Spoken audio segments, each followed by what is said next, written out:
तवानाई के शोबे में 5 अरब डॉलर की सरमायाकारी के लिए 18 रुकनी आला सतह की कमेटी कायम कर दी गई, जिसे 12 अहम टास्क दिए गए। कमेटी का फैसला वजीर आजम की जेर सदारत तवानाई शोबा से मुतालिक इजलास में किया गया। कमेटी में 6 वफाकी वज़रा, 6 वफाकी secretary, chairman FBR, oil and gas कंपनियों के नुमाइंदे शामिल होंगे। नायब वजीर आजम इसहाक डार की सरबराही में कायम कमेटी को 3 हफ्तों में रिपोर्ट जमा कराने की हिदायत कर दी गई। कमेटी गैस सेक्टर में गर्दिशी कर्जे को हल करने के लिए तजावीज तैयार करेगी। कमेटी सरमायाकारों को राग़िब करने के लिए मालियाती निज़ाम का भी जायजा लेगी। कमेटी तरमीम शुदा petroleum policy 2012, tight gas policy 2024 को अमली शक्ल देगी। इसके अलावा कमेटी LNG कार्गोज के लिए बेंच मार्किंग पोर्ट चार्जेस के तयन से मुतालिक तजावीज भी तैयार करेगी। पेट्रोलियम डिवीजन कमेटी को सेक्रेटरी मावनत फराहम करेगी।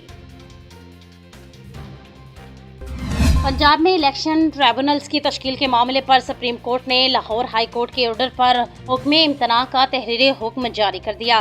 हुक्मनामे में कहा गया है कि ये मुनासिब होगा कि chief justice Lahore high court और इलेक्शन कमीशन के दरमियान बामायनी मुशावरत हो। अदालत ने 29 मई का फैसला और 12 जून का नोटिफिकेशन आइंदा समात तक मुअत्तल कर दिया। हुक्मनामे में के मुताबिक आइंदा समात इलेक्शन कमीशन और chief justice Lahore high court की मीटिंग के बाद होगी। Meeting chief justice Lahore high court के हल्फ के बाद लाहौर हाई कोर्ट में होगी। इलेक्शन कमीशन ऑफ चीफ और chief justice Lahore high court का दफ्तर दोनों आईनी अदारे हैं। दोनों आईनी अदारे इंतहाई एहतराम के हकदार हैं।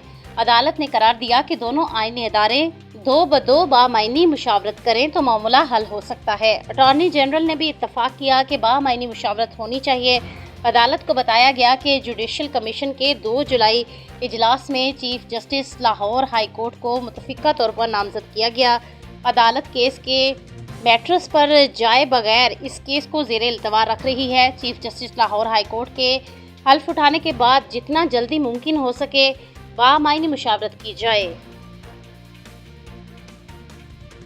लाहौर हाई कोर्ट ने साबिक वज़ीर आला पंजाब परवेज़ इलाही, ज़ारा इलाही और रासिक इलाही का नाम पासपोर्ट कंट्रोल लिस्ट से निकालने का हुक्म दे दिया। लाहौर हाई कोर्ट के जस्टिस शम्स महमूद मिर्जा ने फैसला सुनाया। दरख्वास्त में वफाकी हुकूमत और वजारत दाखिला को फरीक बनाया गया। दरख्वास्त गुजार परवेज़ इलाही, ज़ारा इलाही और रासिक इलाही के वकील ने मौक़िफ़ इख्तियार किया कि वफाकी हुकूमत ने परवेज़ इलाही, ज़ारा इलाही का नाम गैर कानूनी तौर पर PCL में शामिल किया है। वफाकी हुकूमत की जानिब से दरख्वास्त गुजारों को सियासी इंतकामी कार्रवाई का निशाना बनाया गया। वकील की जानिब से अदालत को बताया गया कि दरख्वास्त गुजार किसी मुकदमे में सजा याफ्ता नहीं है, लिहाजा पासपोर्ट कंट्रोल लिस्ट में डालना कानून के खिलाफ वर्जी है। लिहाजा अदालत परवेज़ इलाही समेत दीगर के नाम पासपोर्ट कंट्रोल लिस्ट से निकालने का हुक्म दे। वजारत दाखिला ने जवाब में कहा कि दरख्वास्त गुजारों के खिलाफ एंटी करप्शन में केसेस ज़ेरे समात हैं। अदालत ने दरख्वास्त गुजारों के नाम पासपोर्ट कंट्रोल लिस्ट से निकालने का हुक्म दे दिया। पाकिस्तान तहरीक इंसाफ के रहनुमा और कौमी असम्बली में अपोजिशन लीडर उमर अयूब के वारंट गिरफ्तारी खारिज कर दिए गए। सरगोदा में मीडिया से गुफ्तगू करते हुए उमर अयूब ने कहा कि ETC ने मेरे दोनों मुकदमात में वारंट गिरफ्तारी खारिज कर दिए हैं। हम हक और सच की जंग लड़ रहे हैं। मुल्क में कानून की बालादस्ती बहुत ज़रूरी है। उन्होंने मजीद कहा कि 5 घंटे इंतजार के बावजूद मुझे और शिबली फराज को बानी PTI से जेल में मुलाकात की इजाज़त नहीं मिली।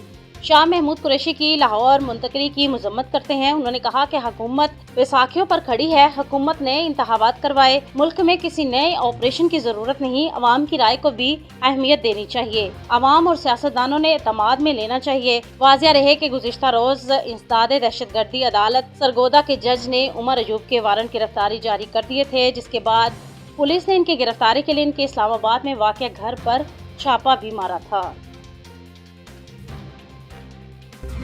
तबादला मार्केट में रुपए के मुकाबले में अमरीकी डॉलर की कीमत में मामूली इजाफा हो गया। करेंसी डीलर्स के मुताबिक कारोबारी हफ्ते के पहले रोज इंटरबैंक में डॉलर 2 पैसे महंगा हो गया, जिसके बाद डॉलर की कीमत 278 रुपए 40 पैसे हो गई। गुज़िश्ता कारोबारी हफ्ते के आखिरी दिन डॉलर का रेट 278 रुपए 40 पैसे पर बंद हुआ था। कारोबारी हफ्ते के पहले रोज स्टॉक मार्केट के 100 इंडेक्स में 209 पॉइंट्स का इजाफा रिकॉर्ड किया गया, जिससे इंडेक्स 80,419 पॉइंट्स पर ट्रेड करते देखा गया।